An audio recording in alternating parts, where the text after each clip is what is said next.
আয়াত ৬৭। قال يا قوم ليس بي سفاهة ولكني رسول من رب العالمين।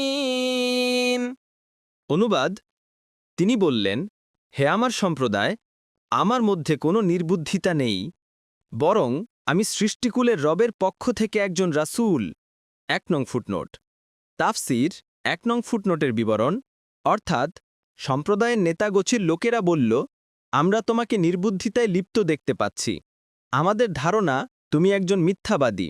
এটা প্রায় নূহ আলাইহিসসালামের সম্প্রদায়ের প্রত্যুত্তরের মতোই, শুধু কয়েকটি শব্দের পার্থক্য মাত্র। হুদ আলাইহিসসালামের উত্তরে বললেন, আমার মধ্যে কোনো নির্বুদ্ধিতা নেই, ব্যাপার শুধু এতটুকুই যে আমি বিশ্বপালনকর্তার কাছ থেকে রাসূল হয়ে এসেছি, তার বার্তা তোমাদের কাছে পৌঁছাই। আমি সুস্পষ্টভাবে তোমাদের হিতকাঙ্ক্ষী, তাই তোমাদের পৈতৃক মূর্খতায় তোমাদের সঙ্গী হওয়ার পরিবর্তে তোমাদের ইচ্ছার বিরুদ্ধে সত্য কথা তোমাদের কাছে পৌঁছে দেই, কিন্তু তা তোমাদের মনোপুত নয়।